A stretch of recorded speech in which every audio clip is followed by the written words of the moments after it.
सिमर की सास की सारी जिंदगी किराए के मकान में ही बीती, लेकिन जब बेटा कमाने लायक हुआ तो उसने अपना बड़ा मकान बनाया।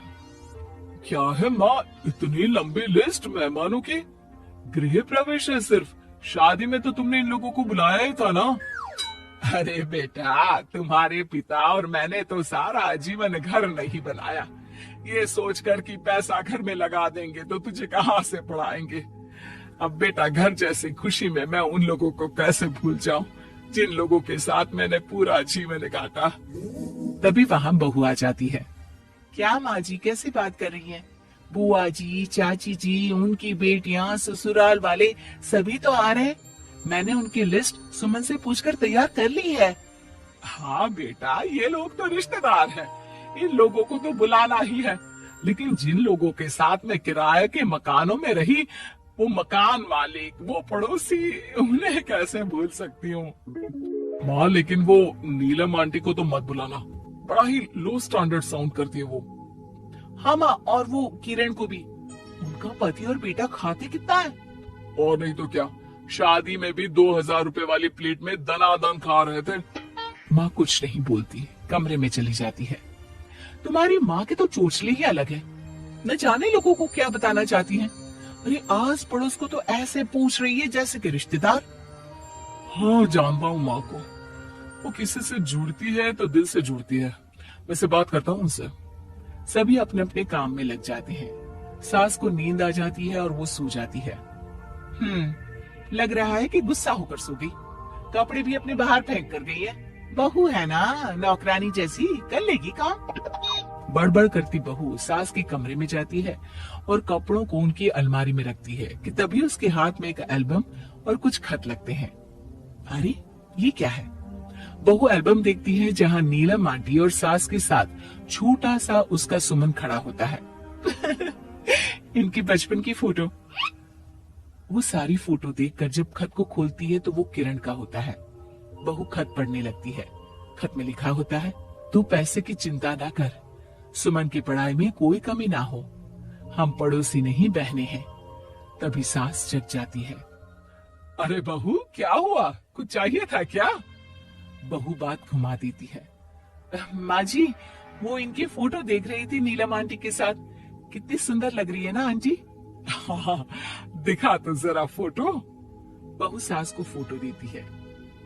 सास फोटो देखकर कहती है, याद आता है, तेरे ससुर जी तो थे नहीं, काम के लिए 10 दिनों के लिए शहर से बाहर गए थे।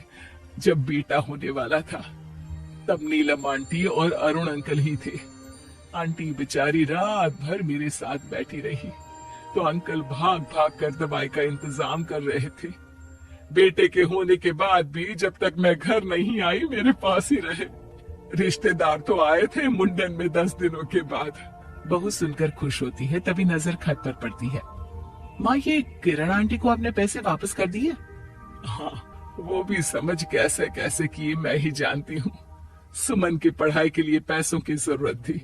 रिश्तेदारों ने तो साफ बोल दिया था कि किसी होटल में काम पर लगा दो। कई लोग बर्तन धोने के साथ पढ़ाई करते हैं, लेकिन किरण आंटी, उन्होंने अपने बुढ़ापे के लिए बचाए हुए पैसों को सुमन की पढ़ाई के लिए दे दिए। यानी कि आज ये जो कुछ भी है वो किरण आंटी के कारण ही ना? हाँ बहू, ऐसे ऐसे पड़ोसी हुआ करते थे जो किसी रिश्ते के नाम से नहीं बल्कि अपनेपन से भरे थे। फिर सास का बोलने का रुख तीखा हो जाता है। और फिर भी देख, सुमन इन लोगों को भी नहीं बुलाने दे रहा है। माँ, मैं बात करती हूँ, ये लोग सिर्फ आएंगे ही नहीं, हम लोगों के साथ रुकेंगे भी घर में, रिश्तेदारों की तरह। सास बहू बेटे से पूछकर एक एक घर जाकर पड़ोसियों को एक दिन रहने का न्योता दे आते हैं। और फिर वो दिन भी आ जाता है जब घर में गृह प्रवेश होता है। अरे हम लोगों का कमरा कहाँ है? बड़ा कमरा देना हम लोगों को, खुला खुला।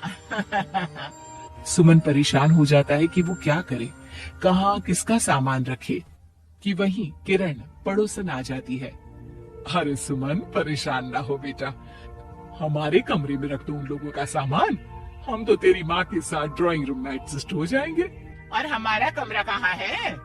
सुमन, जरा सामान कमरे में तो रखवा दो।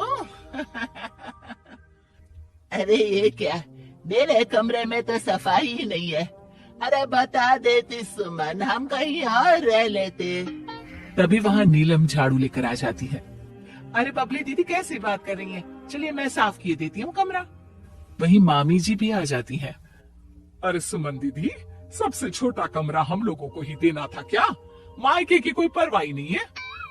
वो मामी जी, किरण आंटी और नीलम आंटी की फैमिली एक ही कमरे में है ना, तो इसलिए आप और मामा दो ही तो लोग हैं। तो मामी तो बहू के मुंह से ये बात सुनकर गुस्से से लाल पीली हो जाती है। अरे वाह जी वाह, बहू की जुबान तो देखो कितना बोल रही है। इतना बोलने वाली बहुएं भी होती है क्या? अरे रहने दो, जब मेरी बहन ने ही मेरे बारे में नहीं सोचा तो किसी और से क्या उम्मीद करे। दोनों सामान पैक करके घर से निकल ही रहे होते हैं कि नीलम आ जाती है। अरे राकेश भैया, मैं भी सुमन की तरह ही तो हूँ। आप तो हम लोगों को इतने साल से जानते हैं। हाँ, तुम लोग तो मेरी बहन से चिपकी रही गोंद की तरह। खैर कोई बात नहीं, रहो बड़े कमरे में। तभी अरुण वहाँ आ जाता है, जो नीलम का पति है।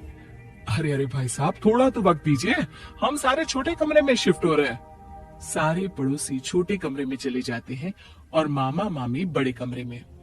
बहू चाची के कमरे से बाहर निकल रही होती है कि देखो कैसे बड़ा मकान बनाकर इतरा रही है। अरे जब हम लोगों ने कहा था कि घर बनवा लो, तब तो लड़के को पढ़ाने की पड़ी थी। इतना पैसा रखी थी, महंगे कॉलेज में पढ़ाया, तब बात मानी होती तो सस्ते में मकान बन जाता। बहू आगे जाती है, जहाँ दोनों पड़ोसन भी आपस में बात कर रही थी। मानना पड़ेगा सुमन को, बहुत ही समझदारी के साथ चली। बच्चों की जिम्मेदारी को सबसे ऊपर रखा, रिश्तेदारों के साथ भी पूरा निभाया। नहीं तो आजकल के रिश्तेदार। अरे सुमन के लिए तो हम हमेशा ही खड़े हैं। बहू तभी मामी के पास जाती है, जहाँ वो मामा से कह रही होती है, बस अब आ गए इसके घर। अब तो ये रो रो कर भी बुलाएगी तो मैं ना आऊं। कैसे कमरे में रखा हम लोगों को। सुमन भी ना किसी काम की नहीं है। बहू सभी को देख समझ रही थी। रिश्तेदारों के नखरों के बीच पड़ोसियों का प्यार। वो देखकर समझ जाती है कि सास के असली मेहमान कौन है।